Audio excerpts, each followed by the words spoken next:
Hello, this is the advanced tutorial for IMP.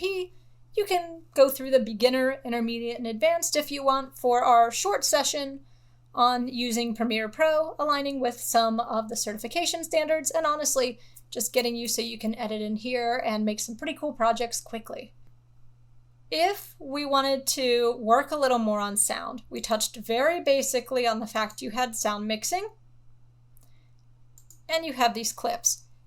What you might have noticed is that here you have panning and left-right channels. You also have your mute, your solo, and you're adding and writing keyframes.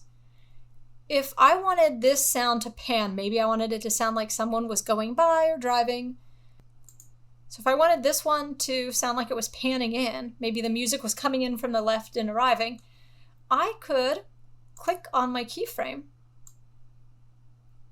change for a left channel. Go into your writing keyframe mode, it'll write a keyframe.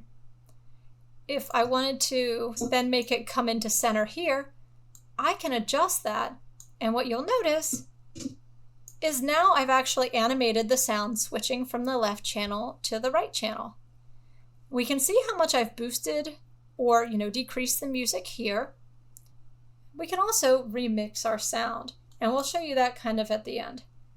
The other thing that's newer that you might not have been able to utilize as much is the captions and graphics.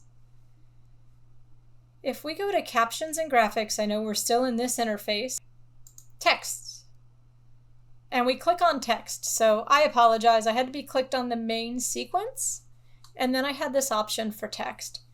Right now it's showing us what graphics we have in the scene, that we made these landscape demonstrations. We can have it auto-generate a transcript, and we would just select on whatever parts we want it to listen to, and we can say transcribe sequence. No, don't separate speakers. It thinks I might be two different people because I have the cut. I'm not.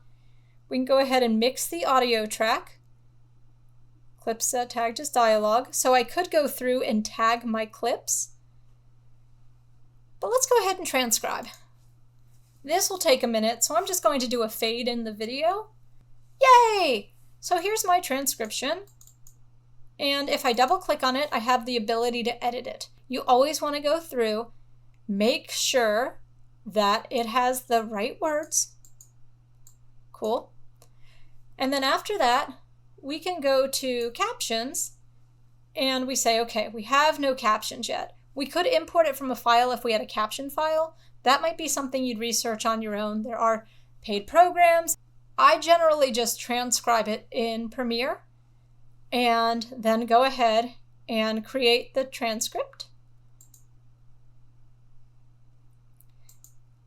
I have a couple different subtitle defaults I can change to. I can also go ahead and make my own text if I have something I want. And then I have a couple different options. How many characters do I want? What do I want my style to look like? I can make a new style after, then retranscribe it. I can have one line of text if I only want one line of subtitles. I can do two lines of subtitles if I want double. And I can change how many duration I want. I'm going to keep it single. I'll keep the default. And I'll say create captions. Now, when I go to home, I'm going to decrease my volume for you so that you're not having to listen to it.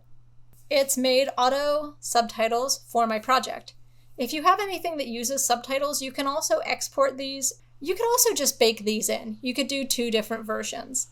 And we'll show you how to export now, which is in the advanced settings anyway. Once you've finished, you've made your subtitle tracks, you've edited everything you want, you can go to File, Export Media, and it'll take you to this menu. If you're using an old tutorial, it might look different. This is one of the big updates that's happened in Premiere lately. If you just want your video, you could turn off your audio export. You could turn off your video export if you just want your audio. You can't turn off both, then you're not exporting anything. You can pick your format. I always pick an H.264 as that's web standard.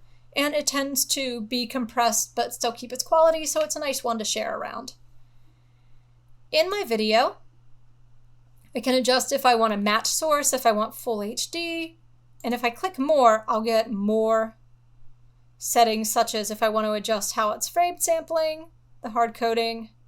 So you can go through here if you're advanced and, adjust for even light levels. There's a lot of really cool features. The audio, I do find people tend to adjust just a little more. If you want it AAC or MPEG, whatever your audio encoding is, and you might want to adjust the sample rate. If you're trying to put this to like a smaller device, limited spacing, you can decrease that. This is actually pretty good quality audio. Your bit sampling is high too. That is around where CDs used to be, so better quality than you're going to hear on like Spotify.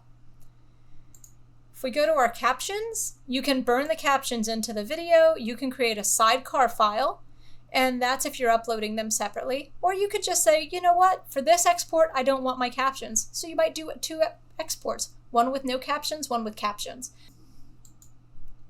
You can go ahead and adjust some of your effects. This is where you can put in your metadata.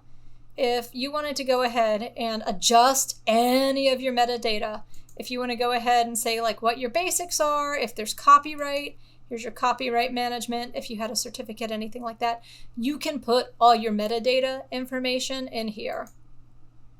And then general is just afterwards, do you want to import this into your project? Do you want to use previews or proxies? And once you're good, you can export it. Now, I talked about that music thing earlier. And let's say you accidentally have too many clips, you meant to make this a little smaller, or oh no, your audio is still running. You don't have to get out of this menu. You can do a mark in.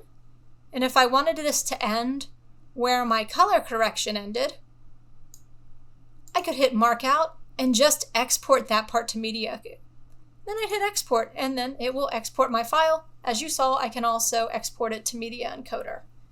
And that's how we use Premiere Pro. I hope that helped. Thank you.